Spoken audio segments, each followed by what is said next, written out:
اجالوں کے پیغامبر ہیں، ہم اجالوں کے پیغامبر ہیں، روشنی کی حمایت کریں گے، ہم اجالوں کے پیغامبر ہیں۔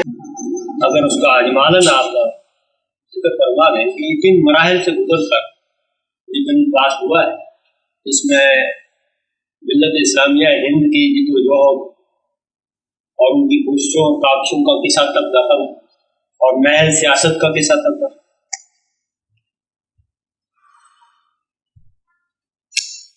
اصل میں ہندوستان میں یہ مسئلہ ہے کہ کیا مسلمانوں کے لیے علیحدہ پرسنل لا جاری رہے گا یا نہیں،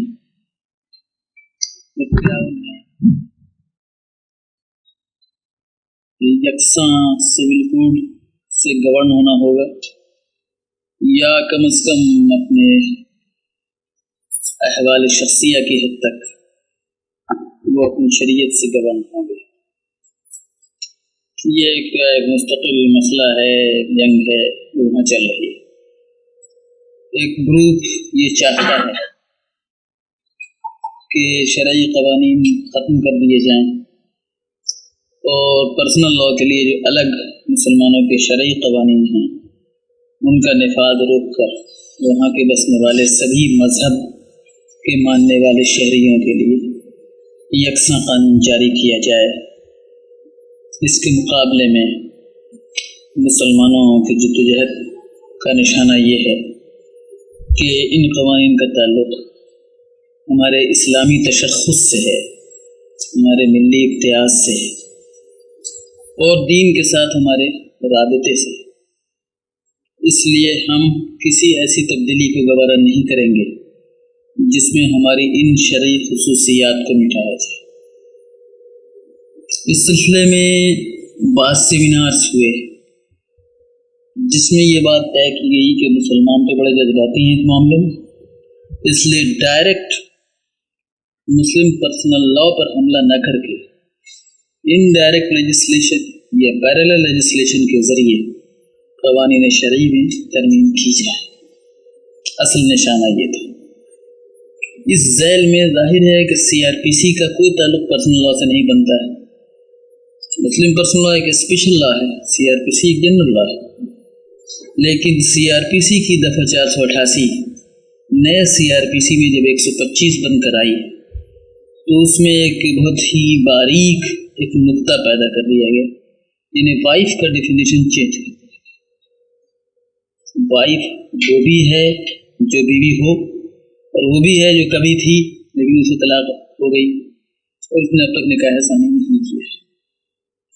اس طرح انڈائریکٹ مسلم پرسنل لاء کو متاثر کرنے کی کوشش کی۔ اسی طرح متبنہ بل کا مسئلہ ہے۔ ایڈاپشن ہمارے ہاں کے ہندو کسٹم میں معتبر ہے اور اس کا لیگل ایفیکٹ ہوتا ہے، قانونی اثر ہوتا ہے۔ اسلامی نقطہ نظر سے متبنہ کسی کو بنا لینے سے کوئی قانونی اثر نہیں پیدا ہوتا۔ ہندو کسٹم کے مطابق ان کے لیے ہندو مینٹیننس اینڈ ایڈاپشن ایکٹ پہلے سے جاری تھا، لیکن 1972 میں اس وقت کے وزیر قانون مسٹر گوکھلے نے ایک جنرل ایڈاپشن بل پارلیمنٹ میں پیش کیا جو مسلمانوں پر بھی جاری ہونا تھا۔ جس کا یہ وہ مسائل تھے جس پر ہم لوگ چونکے اور ہمارے ایک بہت بڑا کنونشن بمبئی میں ہوا 27-28 دسمبر 1972 عیسوی، جس کی سب سے بڑی خصوصیت یہ تھی کہ ہندوستان کے تمام ہی مسلمان، چاہے ان کا مسلک کچھ بھی کیوں نہ ہو، وہ سنی ہوں، شیعہ ہوں، حنفی ہوں، شافعی ہوں، اہل حدیث ہوں، بریلوی مسلک کے ہوں، دیوبندی ہوں، یا مختلف سیاسی جماعتوں میں یا مختلف ملی جماعتوں میں، جماعت اسلامی ہو، جمعیت علماء ہند ہو، جماعت اہل حدیث ہو، شیعہ کانفرنس ہو، مسلم لیگ ہو، یا کانگریس میں کے ممبران ہوں یا کسی اور سیاسی پارٹی کے ممبران ہوں، لیکن اگر وہ مسلمان ہیں تو ان سب کو اکٹھا کیا گیا اور اس کنونشن کا ایک اجتماعی فیصلہ یہ ہوا کہ شرع اسلامی میں اس طرح کا کوئی کی ترمیم، چاہے وہ براہ راست ہو या बिलवास्ता कानून साजी के जरिए की जाए मुसलमानों के लिए काबिल कबूल नहीं है। इसके बाद हुकूमत ने हमारा ऐलान किया कि साहब हम ऐसी कोई तब्दीली नहीं लाना चाहते हैं और मुस्लिम पर्सनल लॉ उस वक्त तक कायम रहेगा जब तक खुद मुसलमान उसको बदलना नहीं चाहे। अगर ये जुमला हमारे लिए काबिल एतराज़ है, इसलिए कि अगर मुसलमान है और इस्लामी कानून में तब्दीली चाहता है तो मुसलमान बाकी ही नहीं रहता सिर्फ। लेकिन बहरहाल हुकूमत अपने हर वादे में ये बात कहती रही। मसला जो आया मुतबन्ना बिल का, तो उस पर उसको हमारे एहतजाज के बाद हुकूमत ने पार्लियामेंट में उसको सेलेक्ट कमेटी को भेज दिया और 45 अरकान पार्लियामेंट की सेलेक्ट कमेटी ने मुल्क के मुख्तलिफ हिस्सों में शहादतें ली। खुद मेरी शहादत भी उसके सामने गुजरी और हम लोगों ने अपने नज़र को वाज़ेह किया। यहाँ तक कि 75 में वो इमरजेंसी लग गई, उसको 77 में जब जनता रेजिम आया तो फिर वो मसला ज़ेर बहस आया पार्लियामेंट में और अल्लाह का शुक्र है कि वो वापस लिया गया वो भी, तो उसका नफाज मुसलमानों पर नहीं। इसी तरह 1973 में इस जैसे मैंने अर्ज़ किया कि बीवी के नफ़क़े के सिलसिले में जो 488 दफ़ा थी उसको 125 में वाइफ का डेफिनेशन चेंज करके मुतल्लक़ा को भी नफ़क़े को मुतहक़ करार दिया। उन्होंने एहतजाज किया, मुस्लिम पर्सनल बोर्ड ने इस सिलसिले में बातें की, वक्त मिला, कुछ तरमीम 127 में 3B का एडिशन हुआ, फिर जजेस ने अपने फैसले के ज़रिए उस तरमीम को भी बेअसर कर दिया। यहाँ तक कि शाबानो केस पेश हुआ। इसमें बात बहुत आगे बढ़ गई। अगर मसला इतना ही होता है कि भाई ठीक है 125 के तहत शाबानों को नफ़ा मिलना चाहिए तो शायद ज़्यादा संगीन नहीं होता, लेकिन इसमें जज साहिबान ने इसको ऐन इस्लाम करार देने की कोशिश की और कुरानी आयात का अपने मफाद के मुताबिक तर्जुमा किया, ताबीर की, तफसीर की। ये एक इतना बड़ा फितना है कि अगर इसकी इजाज़त दे दी जाए कि गैर मुस्लिम जजेस, बल्कि गैर मुस्लिम को आने दिए, अगर मुस्लिम जजेस भी वो जो वेग अल्फाज इस्तेमाल करते हैं, जस्टिस है और इक्विटी है और ज़मीर सादिक है, इन नामों पर अगर क़वानीन शरई और आयात किताब इलाही और सुन्नत रसूल को की ताबीर अपने जी के मुताबिक करने लगे तो तफसीर व राय होंगी और इस तरह सूरतन कुरान बाकी रहेगा लेकिन हकीकतन इस्लाम और कुरान मिट जाएगा। इसलिए हम लोगों ने ज़्यादा ताकत के साथ इस बात को उठाया। अल्लाह का शुक्र है कि पूरी मिल्लत इस्लामिया मुत्तहिद रही और हिंदुस्तान के हर कोने से मुसलमानों ने इस एक राय का इजहार किया। दूसरी बात यह रही कि इसको हम लोगों ने सियासी रुख नहीं दी। आपने सवाल किया, सियासत का बड़ा अहम सवाल है आपका। हम लोगों ने इस मसले को सियासी पार्टियों के इस्तेहसाल और इस्तेमाल का जरिया नहीं बनने दिया। हमारी क़यादत में ये एक बड़ी दानिशमंदाना बात है, वरना शायद दुश्वारियाँ पैदा होती। हमारे नज़दीक मसले का हल अहम है। ये अहम नहीं है कि साहब इक़्तिदार में किसको फ़ायदा पहुँच जाता है, नहीं पहुँच जाता। हम मुस्लिम मसाइल को किसी सियासी पार्टी के लिए ज़रिए इस्तेहसाल बनने नहीं देना चाहते, अपने मसाइल का हल करना चाहते।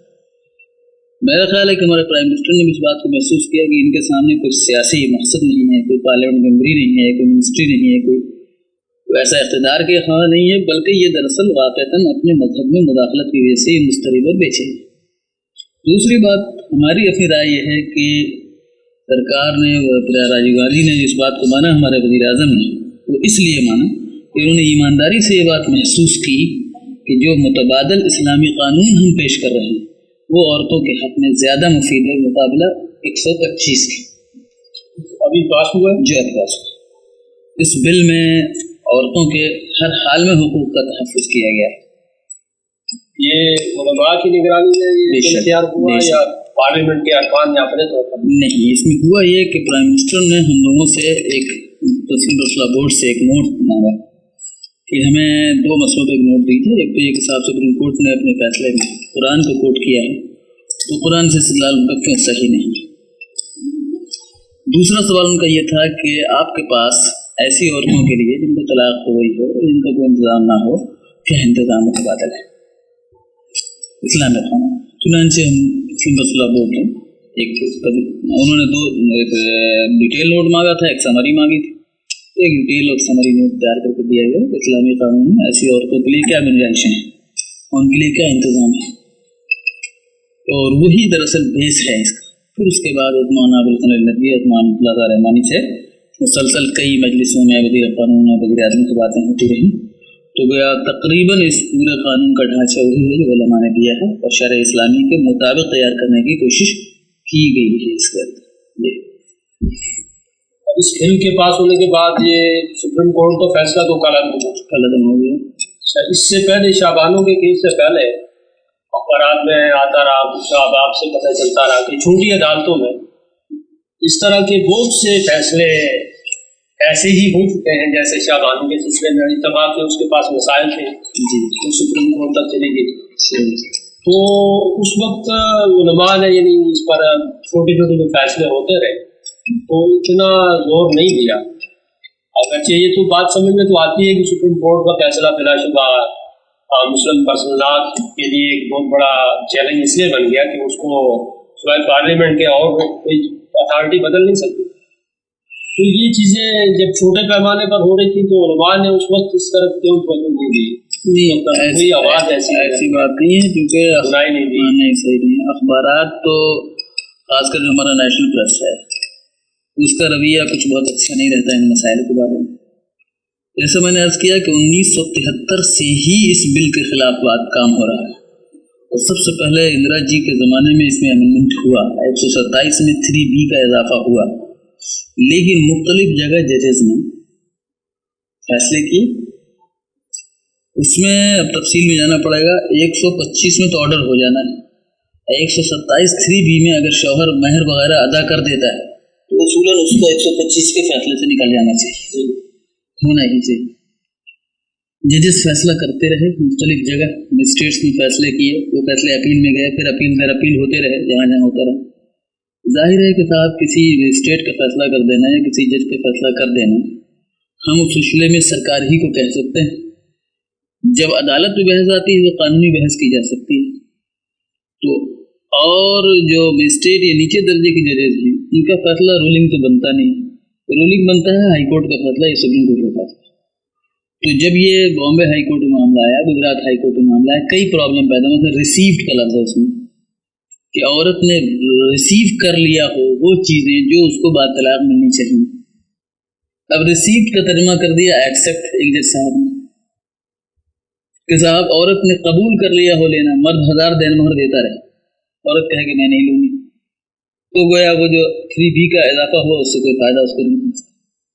तो जो अमेंडमेंट हम लोगों की कोशिशों से हुआ उस अमेंडमेंट को भी जजेस के फैसले से उनकी रूलिंग के ज़रिए जब उसको कलअदम करार देने की कोशिश की गई तो मसला आ गया। मुसलसल चल रहा है ये मामला, आज नया नहीं चला है, ये तो फैसला आज आपके सामने आया है जिससे ज़्यादा हंगामा हुआ, वरना कोशिशें जारी रही। तो अब हम लोगों की कोशिशों के मसला आ गया आंध्रा हाई कोर्ट का एक फैसले, वो आया जैसे कृष्णा अय्यर के पास। कृष्णा अय्यर ने बिल्कुल उसको बदल दिया कि साहब महर हो, महर इतनी मिकदार में हो जिससे औरत जिंदगी गुजर जाए, गोया एक तरह मुआवजे का तस्वुर पैदा जिससे कृष्णा अय्यर के फैसले। अब उसके बाद जैसे मिर्जा फजल अली के पास मामला आया, उन्होंने साफ साफ लिखा, उन्होंने और एक जज और उनके साथ उन दोनों ने ये लिखा कि साहब ये तो मुस्लिम पर्सनल लॉ से टकराता है, इसलिए इस फैसले को लार्जर बेंच में रिवाइज किया जाना चाहिए। जब ये शाबानों वाला मसला आकर सुप्रीम कोर्ट में आया तो हम लोग उसमें पार्टी बने, हम उसमें इंटरवेनर बने, मुस्लिम पर्सनल बोर्ड उसमें इंटरवेनर बना, पार्टी बनकर हमने वहाँ बहस की, हमारे वकला उसमें शरीक रहे, नतीजे में जो फैसला हुआ वो सामने आया। तो उलमा किसी लम्हे भी इससे गाफिल नहीं रहे हैं। अब रहा कि सुप्रीम कोर्ट का फैसला हो जाने के बाद और लार्जर बेंच का फैसला हो जाने के बाद एक प्रॉब्लम हुआ बहुत बड़ा पैदा हो गया। अब हमारे लिए दो रास्ता था, या तो फिर हम अदालत ही में जाएं, इसे रिवाइज करो उसी सुप्रीम कोर्ट में, नहीं उसमें गुंजाइश थी, हम जा सकते थे, रिवीजन में हम जा सकते थे, रिवीजन में हम जा सकते थे। और दूसरा रास्ता हमारे लिए था सरकार को पकड़ने का। तो हमने वहाँ के हालात मुताबिक फिर उस अदालत में जाना मुनासिब नहीं समझा। उसमें कई बातें थी, मसलन जिन दो जजों ने रेफर किया था केस, उनको लेना था कम अज़ कम बेंच में, उसमें नहीं लिया गया, कोई भी मुस्लिम जज उसमें नहीं था। ये सारे हालात थे, इसलिए हम लोग सुप्रीम कोर्ट की उस रुझान को देखते हुए सुप्रीम कोर्ट में दोबारा जाना हमने पसंद नहीं किया, बल्कि हमने सरकार ही को पकड़ना है। ظاہر ہے सरकार को पकड़ने के लिए हमें एक तरफ तो उनके सामने रिप्रेजेंटेशन करना था, वो हमने किया, दूसरी तरफ हमने पूरे मुल्क की राय आमा तैयार की, फिजा तैयार की, मुस्लिम राय आमा तैयार होना जरूरी था। ये है सूरत हाल पैदा हुई, नजरअंदाज नहीं किया गया। अभी एक औरत के केस में दिलचस्प बात है, अफसोसनाक कह लीजिए या खुशाइंद, इस एतबार से तो खुशाइंद ही साबित हुआ है। इधर आपने बात करा दिया, ये 12 सदियों तक इसके असरात इंशाअल्लाह रहेंगे। अहम यह है कि पूरी मिल्लत इस्लामिया इनको बेदार कर दी, इसमें कोई शुबा नहीं। मुसलमानों के इत्कादात और उनका पूरे का पूरा यानी सोशल ढांचा जो था वो मुतासर हो रहा था इस तरीके से। तो इसका मतलब ये हुआ कि औरत बहरहाल अपने हकूक़ के एतबार से इतनी अहमियत रखती है कि समाज में जो एक बड़ी हलचल पैदा होगी सिर्फ एक औरत की वजह से। अब क्या उलमा ने उसके हकूक़ के तयन के सिलसिले में कभी इससे पहले फिक्रमंदी से नहीं किया था? ऐसे इतने केस हुए, छोटी अदालतों में भी गए, एक केस बड़ी अदालत में भी चला गया। तो एक केस नहीं, कई केसेस गए हैं, और एक औरत का सवाल नहीं यहाँ पर एक बहुत बड़ी ताकत का सवाल है। एक बहुत बड़ी कुव्वत उस मुल्क में ऐसी है जो शरअ इस्लामी को मंसूख कराना चाहती है, एक मुनज़्ज़म ताकत है। जो ये ज़्यादातर वो लोग हैं जो कम्युनिस्ट हैं, जो मजहब को नहीं मानते, मुल्हिद हैं, आज से नहीं बहुत दिनों से कोशिश कर रहे हैं। इसमें एक शख्स हमीद दलवाई का नाम सुना होगा आपने, जिसने मुस्लिम समाज सोधा की एक तंजीम कायम कर रखी थी। अगरचे वो खुद कैसा मुसलमान था ये भी पता होगा आपको कि जब वो मरा तो उसकी वसीयत निकली कि मैंने हमेशा खुदा का इनकार किया है और इसी अक़ीदे में मर रहा हूँ, और मुझे दफन न किया जाए मजहबी तरीके पर, मुझे जला दिया जाए, और उसको जला दिया गया। अच्छा, आपको इस मामले में तो तामुल नहीं होगा कि ये इतराफ़ करने में कि बड़े सग़ीर वाक़अतन औरत जो है वो मज़लूम है बहुत से पहलुओं से। आप माशाअल्लाह खुदा इनका शरई ढांचे से ताल्लुक़ रखते हैं इसी काली अदालतों के, तो आपके पास भी ऐसे केसेस आप बहुत आते होंगे कि हमारे समाज में, हमारा पाकिस्तान का और इंडिया का समाज आफतार के एतबार से कुछ तरह है तकरीबन, तो औरत मज़लूम तो है इसमें, तो आपको इतना मैं ये समझता हूँ कि एक मिनट, मसला दो है। एक तो क्या इस्लाम में वो मज़लूम है, पहला मसला जरूर यही कि क्या शरीयत इस्लाम में तो मैं बासियत ये नहीं कह सकता कि इस्लाम ने उसको। एक मिनट, एक तो बात यह है कि क्या शरअ इस्लामी उसको हुकूक नहीं देती है, एक मसला। दूसरा मसला यह है कि बिगड़े हुए समाज में जहालत और नादानी की वजह से जुल्म होता है, तो ये जुल्म सिर्फ औरत पर नहीं होता, किसी भी कमज़ोर पर होता है। ऐसा जुल्म जो शरीयत के ख़िलाफ़ है और शरीयत ने हक़ किसी को दिया है और वो उसको हक़ नहीं मिलता, ये बात सिर्फ औरतों के बारे में नहीं कही जा सकती, बल्कि समाज में हर वो कमज़ोर तबका जो अपने हुकूक को हासिल करने की सलाहियत नहीं रखता है, वो अपने जायज़ हुकूक हासिल नहीं कर पाता है। इसलिए खुसूसियत के साथ मैं इसलिए बार बार आपसे बात आज करना चाहता हूँ कि रुख जो ये है कि इन मसाइल को औरत और मर्द की जंग करार दिया जाए, औरत और मर्द को दो फरीक करार दिया जाए। मेरा अपना ख्याल है कि यूरोप से स्मगल शुदा तस्वुर है, इसीलिए एक मिनट, ये यूरोप से स्मगल शुदा ये फिक्र है कि औरत और मर्द को दो पार्टी करार दिया जाए। हम समझते हैं कि ऐसी बात नहीं है, औरत है मर्द, इस्लामी अहकाम के तहत दोनों के हुकूक, दोनों के हुदूद, दोनों का दायरा कार मुतय्यन है, दोनों फरीक नहीं है एक दूसरे के। फरीक का तस्वुर ही बिल्कुल गलत है कि औरत को एक पार्टी बना के खड़ा कर दिया जाए।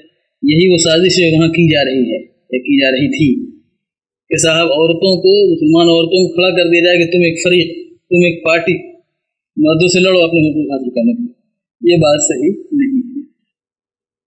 जनरली आप ये कह सकते हैं कि साहब जहालत की वजह से, लाइल्मी की वजह से या दीन से दूरी की वजह से बसा औकात ऐसा होता है कि औरत हुकूक हासिल नहीं कर पाती। तो हुकूक हासिल नहीं कर पाने में उनके हुकूक दिलवाए कैसे जाएं? हुकूक तो शरअ में मुदव्वन है, मुरत्तब हैं, मौजूद हैं, उसके लिए कोई नया काम करने की ज़रूरत नहीं है। उसके लिए ज़रूरत दरअसल थी काजी के तकर्रुर कि अगर हर जगह काजी मौजूद है, अगर हमारी सरकार भी इसको तस्लीम कर ले कि मुसलमान औरतों के इन मामलात को उनका काजी देखे تو آپ یقین کیجئے کہ سرکاری اور سیکولر عدالتوں کے ججز اس طرح عورتوں کے حقوق کی تحفظ کا حفاظت نہیں کر سکتے. وہ تو بیچارے ان ایکٹس کے الفاظ کے پابند ہیں، اور الفاظ کتنی ہی جامع رکھیے کبھی بھی وہ پورے مسئلے پر حاوی نہیں ہوتے ہیں. اب مثال کے طور پر بات سمجھیے، 1939 کا قانون انکشاف نکاح مسلمات، مسلم ریزولوشن آف مسلم میرج، اس آپ کے پاکستانی مانا جاتا ہے. اس میں لکھتے ہیں کہ اگر 2 سال تک شوہر نفقہ نہیں دیتا ہے اور بیوی کو نیگلیکٹ کرتا ہے تو عدالت نکاح فسخ کر سکتی ہے. اب انہوں نے 2 سال کی شرط لگائی. اب اگر کسی سرکاری عدالت میں مقدمہ جائے گا، اگر 1 سال 9 مہینے تک وہ نیگلیکٹ کرتا رہا ہے اور 10ویں مہینے مقدمہ چلا گیا، اس کا مقدمہ خارج ہو جائے گا. لیکن اگر قاضی کے پاس آتا ہے تو ایکٹ کے ان الفاظ کا پابند نہیں. اگر وہ فقہ مالکی کو معمول پہ ہی بناتا ہے جیسا ہمارے یہاں ہے، تو ہم دیکھیں گے ضرر کہ کس درجے کا ضرر اس عورت کو پہنچ رہا ہے. وہ ضرر ناقابل برداشت ہے. اگر 1 سال ہی میں ناقابل برداشت ہے تو ہم نکاح بس کرتے ہیں. اگر 3 سال گزر چکے ہیں لیکن عورت عمر کی اس منزل میں ہے جہاں اگر شوہر اس ساتھ نہیں بھی رہے تو کام چل جاتا ہے، اور مالی حالت اس کی اتنی اچھی ہے کہ اگر شوہر نہیں بھی دے تو اس کام چل سکتا ہے، تو بھی نہیں کریں. یہ بہت بڑا فرق ہے. تو اصل یہ جو پروسیجر ہے کورٹ کا وہ ہے فتنے کی جڑ. اس کا تعلق نہ اسلام پر اس کا الزام دیا جا سکتا ہے، اور دوسری طرف یہ ہے کہ مسلمان میں تعلیم آنی چاہیے، حقوق کی شناخت آنی چاہیے. چنانچہ ہمارے یہاں مسلم پرسنل بورڈ کا کنسٹیٹیوشن ہے، اس میں اس بات کو خاص طور رکھا گیا ہے کہ مسلمانوں میں حدود اور حقوق کا شعور پیدا کیا جائے. کس چیز کے کیا حدود ہیں اور کس کے کیا حقوق ہیں اور کس کے کیا اختیارات. تو حدود، حقوق اور اختیارات، ان کا شعور مسلمانوں میں بیدار کرنے کی ضرورت ہے. ہم جنرلی اس بات کے قائل نہیں ہیں کہ مسلمان عورتیں مظلوم ہیں. عام طور پر ہم اس کو ایسا نہیں تصور کرتے ہیں. کیسز ایسے آتے ہیں، ہر سماج میں آ سکتے ہیں اور آتے رہتے ہیں، جہاں پر ان کے ساتھ کوئی زیادتی ہوئی، زیادتی کا علاج کیا جانا چاہیے. زیادتی کا علاج یہ نہیں کہ قانون بدل دیا جائے. قاضی عدالتوں میں بھی عورتوں کے کیسز آتے ہیں بہت زیادہ. کس حد تک آتے ہیں؟ ان کی کیا ریشو کیا ہوتی ہے؟ باقی جو دیوالی کیسز ہوتے ہیں ہمارے ہاں خاص کر ہمارے شریعہ بہار اڑیسہ کے دائرۂ کار میں جو اصل گویا نظام قضا ہمارے یہاں مرتب موجود ہے، آج سے نہیں 60-65 برسوں سے، 1921 سے، اس میں میجورٹی آف کیسز یہ عورتوں ہی گرفا کرتے ہیں. عورتیں اپنے شوہروں کے خلاف کوئی شکایت ہوتی ہے وہ پیش کرتی ہیں. مثلاً اگر شوہر نامرد، شوہر، اب بنگلہ دیش کا قصہ ہوا، سینکڑوں لوگ کو پتہ نہیں چلا اور وہ مقدمہ لے کر آئے، آئین کے ساتھ پتہ نہیں چل رہا، مفقود الخبر ہے، نہ اس کے مرنے کا پتہ ہے نہ جینے کا پتہ، نہ نفقہ نہیں دیتے، حقوق ادا نہیں کرتے. کبھی مرد مقدمہ کرتے ہیں کہ میں سارے حقوق ادا کرنے کو تیار ہوں، میں عورت میرے یہاں نہیں آنا چاہتی ہے، اقرار حق زوجیت کا مقدمہ کہلاتا ہے. اس کے بعد دوسرے نمبر پر وراثت کے مقدمات آتے ہیں. یہ پھر شاذ و نادر تجارت وغیرہ کے کاروبار جو مسلمانوں کے آپسی کو جھگڑا پیدا ہوتا ہے وہ آتے ہیں. زیادہ تر مقدمات میاں اور بیوی کے آتے ہیں. یہ اس وقت پاکستان، ہندوستان میں جدید تعلیم، اس کے اثرات میں رونما ہو رہے ہیں. اسی کے تحت یہ تجدد کی ایک لہر اٹھی ہوئی ہے، اور اسی کے تحت تو اسی سے متاثر لوگوں نے یہ شاہ بانو والے کیس کو بھی زیادہ ایکسپلائٹ کیا. تو اس سے ہمارے سوشل ڈھانچے میں فکری سطح پر بڑی اکھاڑ پچھاڑ رونما ہو رہی. اس میں علماء کیا محسوس کرتے ہیں؟ میں یہ سمجھتا ہوں کہ ہندوستان میں یہ بات کہنا صحیح نہیں ہے. اس معاملے میں یہ اس وقت اٹھا ہے، یہ ہمارا جو نیا پڑھا لکھا طبقہ ہے دانشوروں کا، چاہے یونیورسٹی کے اساتذہ ہوں، ڈاکٹرس ہوں، انجینئرس ہوں، دوسرے لوگ ہوں، یہ بھی اسی طرح ساتھ رہے ہیں، اس مسئلے میں اسلام کے وفادار رہے ہیں جس طرح علماء رہے ہیں. یہاں ایک شاذ و نادر ایک دو لوگ جو نام کے تو مسلمان ہیں لیکن عقیدہ ان کا کمیونسٹوں کا، تو ظاہر ہے وہ میرے نزدیک زیر بحث نہیں آتے. وہ اپنے اعتقاد کے اعتبار سے اسلام کو صحیح نہیں مانتے، یا حضور صلی اللہ علیہ وسلم کو قلباً وہ رسول نہیں مانتے، یا اللہ کی کتاب کو اللہ کی کتاب نہیں مانتے. تو اگر ان کا نام مسلمان ہے یا کسی مسلمان خاندان میں پیدا ہوتے ہیں، اس سے تو مسلمان نہیں ہو جائیں گے. لیکن چاہے یونیورسٹی کے لوگ ہمارے طلباء ہوں، اساتذہ ہوں، اسکالرس ہوں، یہ سارے کا سارا خود ہمارا بورڈ جو ہے جس میں بڑے قابل بیرسٹرس ہیں، وکلاء ہیں، پروفیسرز ہیں، ڈاکٹر، ہر سوسائٹی کے لوگ اس میں موجود ہیں اور وہ اس مسئلے میں ساتھ رہے ہیں. ایسا نہیں ہے کہ جدید تعلیم کی وجہ سے یہ صورتحال وہاں پر پیدا ہوئی.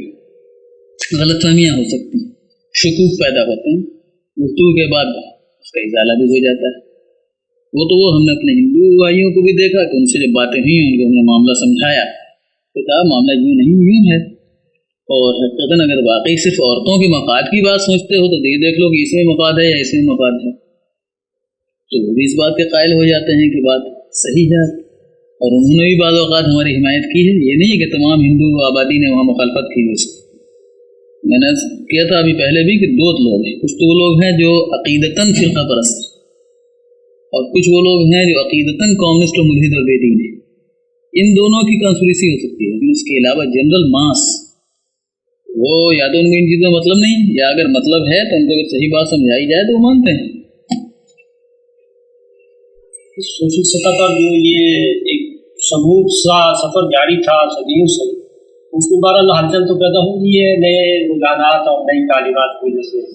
آپ نے تو خیر بہرحال ایک اور کل بھی ہے کہ تو غیر مسلم معاشرہ جو ہے اس میں غیر مسلم روایات کا غلبہ ہے. تو ایسے میں مسلمانوں کو اپنی روایات کو مستقبل میں بچانے کے لیے علماء عورت کے محاذ پر تو کیا رول ادا کرنا چاہیے انہیں اور کیا کر رہے ہیں.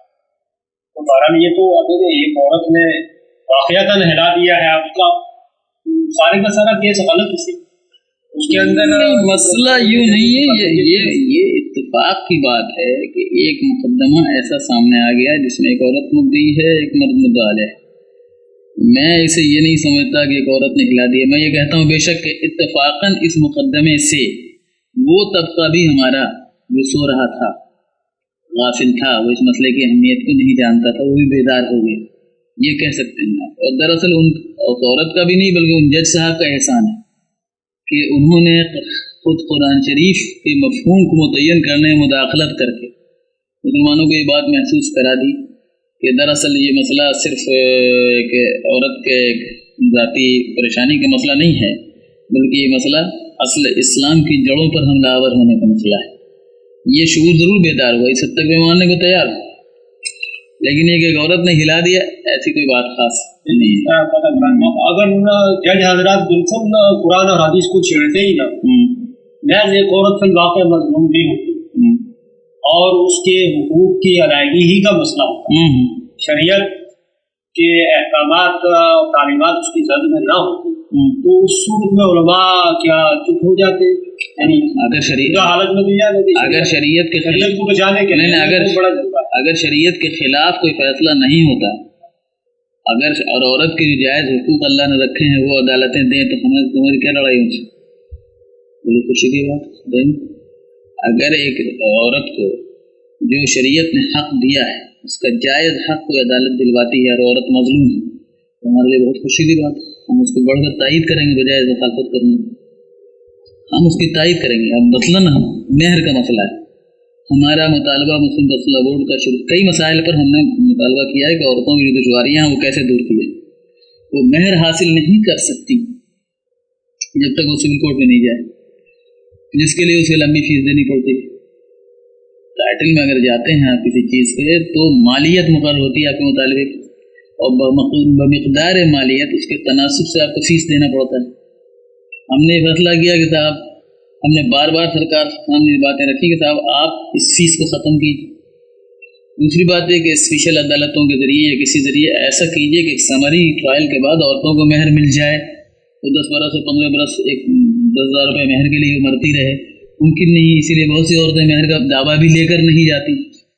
پھر یہ کہ 3 سال کے بعد اس کو آپ کر دیتے ہیں کہ اس دعوے کا حق نہیں رہتا، تمادی ہو جاتا ہے. اس کو ختم کیجیے.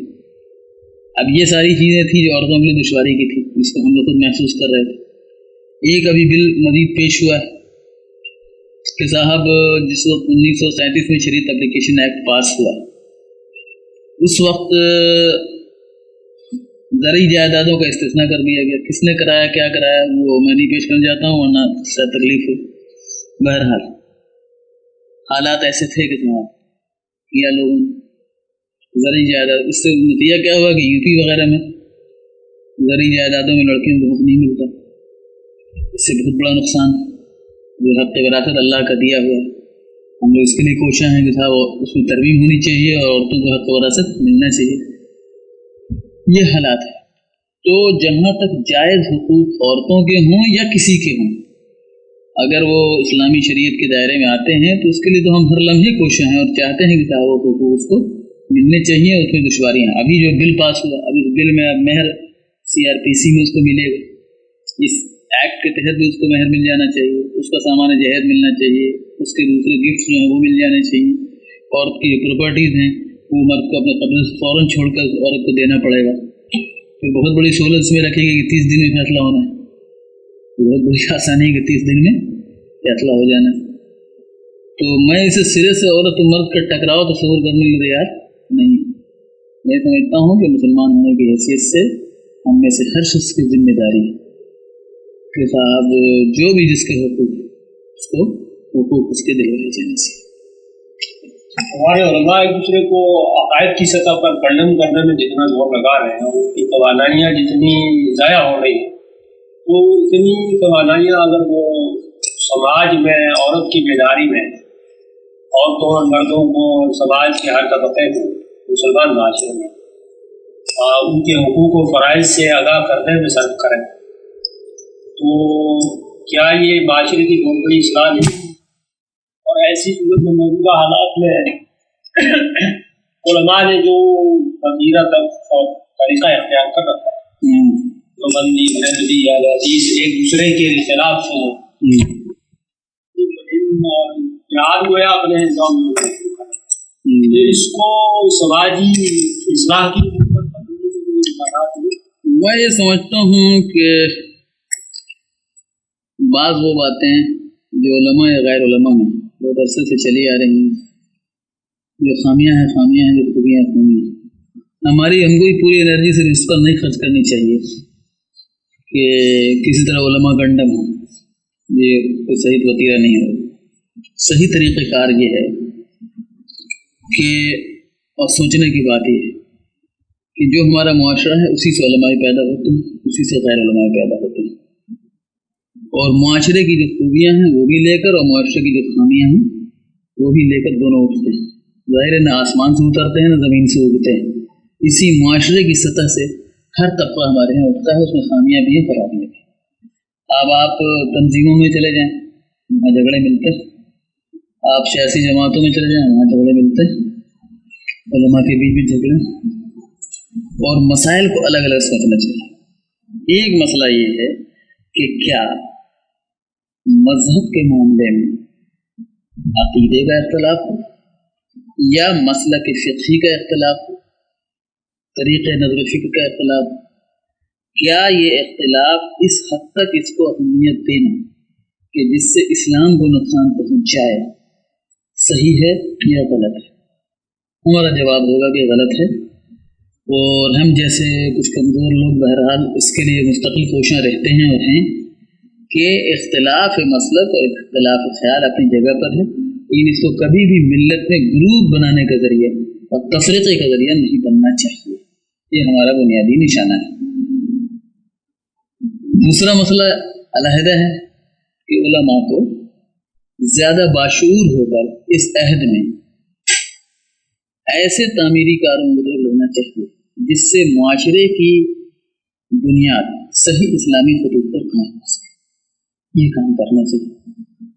लेकिन ये कि फ़लाँ काम छोड़ के फ़लाँ काम करो, फ़लाँ काम, इसकी मेरे ख्याल में कहने की ज़रूरत नहीं है। इख्तिलाफ चाहे 1000 तामीरी काम कर रहे हैं और चाहे हमारा पूरा जोर लगा हुआ हो कि साहब मुसलमान सही इस्लामी खतूत पर ज़िंदगी गुजारें, लेकिन साथ ही साथ हम मुसलमानों के दरमियान फिर पाबंदी पैदा कर रहे हैं, विरोध पैदा कर रहे हैं, उनमें झगड़े पैदा कर रहे हैं, जुज़ी मसाइल को लेकर उनके दरमियान प्लेटफार्म से जा रहे हैं। ऐसा नहीं होना चाहिए। मेरा ख्याल ये है कि चीज़ शायद ज़्यादा आपके यहाँ पाकिस्तान में ज़्यादा ताकत के साथ है, जिसका असर आपके बहन पर ज़्यादा है। हमारे यहाँ भी हैं ये झगड़े हैं, ये नहीं, लेकिन मैं समझता हूँ कि आहिस्ता आहिस्ता अल्लाह की मेहरबानी से ये मुनाजरे इस तरह की चीज़ें कम होती जा रही हैं, कम होती जा रही हैं। اور اب ایسے مواقع پیدا ہونے لگے ہیں کہ لوگ ساتھ مل کر بیٹھنے بھی لگے اور مشترک ملی مسائل پر بات بھی کرنے لگے. یہ فعال نیک ہے، دعا کرنا چاہیے کہ اللہ اس میں اضافہ فرمائے. اور ہماری جو دعوت ہے جو ہم ہر جگہ پیش کیا کرتے ہیں پوری طاقت کے ساتھ، وہ یہ ہے کہ اختلاف کی سرحدوں کو پہچانیں. مسلمانوں، اختلاف کی سرحدوں کو پہچانیں. کون سا اختلاف کس سرحد تک جانا چاہیے؟ حضرت معاویہ حضرت علی کا مشہور واقعہ آپ نے سنا ہوگا کہ جب شہنشاہ روم نے سیدنا معاویہ کو کہلوایا کہ ایسا کریں صاحب کہ حضرت علی سے آپ کی لڑائی ہے، ہماری فوجیں تیار ہیں، ہم آپ کی مدد کو آنا چاہتے ہیں. سیدنا معاویہ نے کہلوا دیا کہ جا کے کہہ دو اس سے کہ اگر اس نے ادھر نظر اٹھا کے دیکھی تو معاویہ علی کی فوج کا پہلا سپاہی ہوگا جو اس سے لڑنے کے لیے جائے گا. جواب دیا کیوں؟ اختلاف شدید تھا لیکن اختلاف کی سرحد کو وہ جانتے تھے. یہ اختلاف کس حد تک ہونا چاہیے؟ اگر نفس اسلام پر حملہ ہوتا ہے تو پھر اختلافات کو فراموش کرنا چاہیے. تو اختلاف کی سرحدوں کو پہچان. دوسری بات ایک اور عرض کریں آپ، وسائل کا اختلاف تو خلوص پر مبنی کہہ سکتے ہیں، فہم کا فرق کہہ سکتے ہیں، سمجھنے میں غلطی ہو سکتی ہے یا صحت ہو سکتی ہے. لیکن یہ اختلاف جب تعصب اور شدت کی صورت اختیار کرتے ہیں اس میں مذہبیت کم، نفسانیت زیادہ ہوتی ہے. آپ رہتے ہیں دبئی میں، میں یہاں حاضر ہوا ہوں، یہاں ہمارے دوست عبداللطیف منیری صاحب بھی ہیں اور آپ بھی ہیں. آپ اپنی انا کی تسکین چاہتے ہیں، وہ اپنی انا کی تسکین چاہتے ہیں، اور میرے بھی کچھ مفادات. میں سمجھتا ہوں کہ آپ سے میرے مفادات پورے ہوں گے، چنانچہ میں آپ نے مجھے چپکایا اور میں نے آپ کو چپکایا. اب منیری صاحب نے سوچا کہ غلط بات ہوگی، چنانچہ فلاں مولانا صاحب کو انہوں نے. تو یہ دو دراصل ہماری بھی نفسانیت، آپ کی مفاد پرستی، ان کی بھی نفسانیت، یہ نفسانیتیں مل کر ان جھگڑوں کو زیادہ بڑھاتی ہیں. بنیادی طور پر مطلب مذہبیت کا کم، نفسانیت کا زیادہ ہوتا ہے. اگر صرف فہم کا فرق ہے ہو سکتا ہے میری سمجھ کوئی شخص نص تو وارد ہے نہیں. جب معاملہ فہم و سمجھ کا ہے تو ہو سکتا ہے کہ میری سمجھ صحیح ہوتا ہے، آپ کی سمجھ صحیح. لڑائی کی کیا بات ہے؟ میرا خیال یہ کہ یہ صحیح رخ ہے جو چاہے ہندوستانی مسلمان ہو یا پاکستان کی دنیا کہیں کے، ان کو یہ بات اگر آپ سمجھا سکتے ہیں یا میرے جیسے ایک بہت ہی حقیر آدمی کی کمزور آواز پہنچا سکتے ہیں کہ دنیا میں اس وقت اسلام کے مستقبل کے تحفظ کے لیے اور اسلام کے رشتے سے جو ہم پر پورے عالم کی ذمہ داری ہے، اس کا تقاضا ہے کہ ہم چاہے زندگی کے کسی شعبے پر کسی حیثیت سے اثر رکھتے ہوں، آپسی اختلافات چاہے وہ مذہبی معاملات میں ہوں یا تنظیمی معاملات میں ہوں، ان کو اس ایسی اہمیت ہرگز نہ دیں کہ جس اہمیت کے نتیجے میں ٹھیک ہے تو خاص بات نہیں، ٹھیک بھی رہنے دو، بیٹھ جاؤ. تو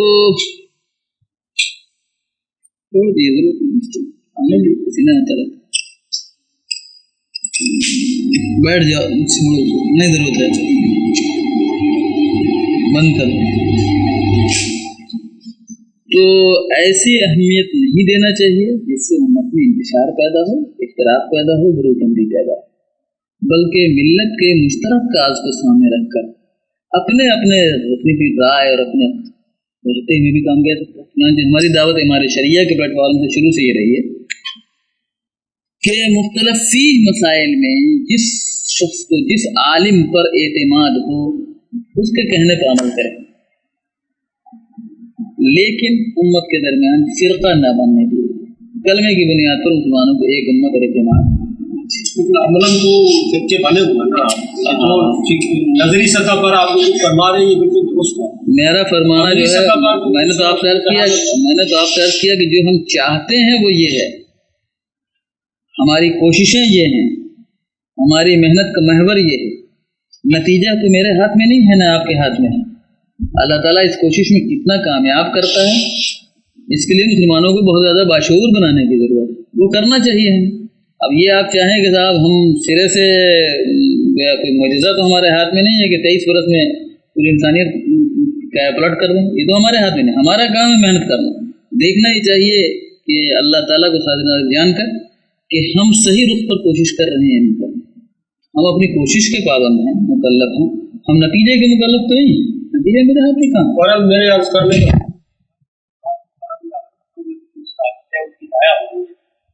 तो सियासत भी एक बहुत बड़ी कुव्वत है, और उलमा भी बिलाशुबा हमारे बड़े सगीर में क्या पूरे आलम इस्लाम में मुसलमान उलमा में वो कुव्वत। अब वो सारी की सारी कुव्वत अगर सभी उलमा में सभी उलमा वैसा नहीं कर रहे हैं, मुझे इसी सभी उलमा इस तरह नहीं कर रहे हैं। एक तो लफ्ज़ आलिम में इस कदर एक हो गया है कि हर शख्स आलिम कहलाता है, ये भी एक बड़ी मुसीबत है। उलमा कौन है कौन नहीं है अब इसको तय करते रहिए, इसलिए पब्लिक में तो बदनाम होता है। एक आप इसका हल बताइए मुझे, नहीं आप इसका हल सोचिए। एक सवाल आपके सामने रखा हूं, उसी का कोई हल है आपके पास? मैं इसी सवाल के बारे में करता हूँ कि साहब सहीहुल ख्याल उलमा जो सही रुख पे काम करना चाहते हैं उनको बहरहाल ये चाहिए कि किसी भी कीमत पर हो इन इख्तिलाफात को दबाएं, उनकी सरहदों को पहचानने का शऊर पैदा कराएं, मुसलमानों में सही एहसास पैदा कराएं कि वो शख्स आपका हमदर्द मुखलिस नहीं है जो आपके अंदर फिर गबर्दी पैदा करता है, वो शख्स आपका मुखलिस है जो आपको एक उम्मत और इत्तेमाद बनाना चाहिए। ये हमारा काम है, हम कर रहे हैं और करना चाहिए। हम हर उस शख्स को कहेंगे जहाँ तक मेरी आवाज़ पहुँच सके ये करना।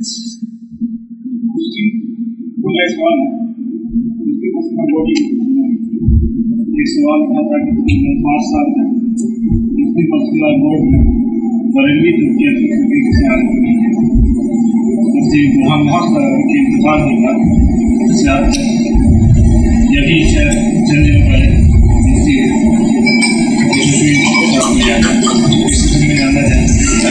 मुफ्ती बुरहान हक साहब कब इंतकाल हुआ है ये पता है आपको? कुछ बहुत ज़्यादा दिन नहीं हुए, जिस दिन बुनियाद पड़ी है उस दिन मुफ्ती बुरहान हक साहब उसके नायब सदर मुकर्रर हुए।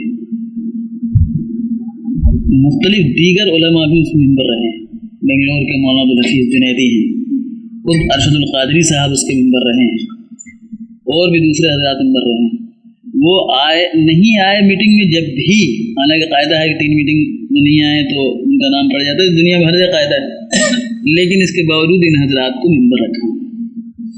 मौलाना मुफ्ती बुरहान हक साहब के विसाल के बाद नए नायब सदर के इंतखाब का मसला पेश हुआ, तो जाहिर है कि किसी भी तंजीम के कुछ कायदे कानून होते हैं ना, उसके लिए कोई मीटिंग होगी तब तो कुछ किया जाएगा। सबसे पहला मसला था मौलाना मुज़फ़्फ़र हुसैन कोचौफी साहब के बारे में राय हुई कि उनको लिया जाए, एक मुमताज़ फर्द जमात को। सबसे पहला मसला था उनको बोर्ड में लेने का, पहले बोर्ड में लिया गया। फिर मसला था वर्किंग कमेटी में लेने का, तो जो उसका प्रोसीजर है उसके मुताबिक उनको लिया गया।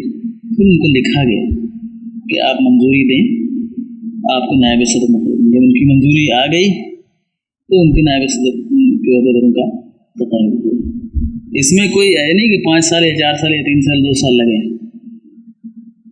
थोड़े अरसे गुजरा। मौलाना मुफ्ती साहब इंतकाल के बाद ही से ये कार्रवाई शुरू हो गई, प्रोसीजर हुई, फौरन में नायब सदर हो गई। ऐसी बात हरगिज़ नहीं है कि साहब बहुत बड़ा अरसा उन पर खर्च किया गया, ऐसा नहीं।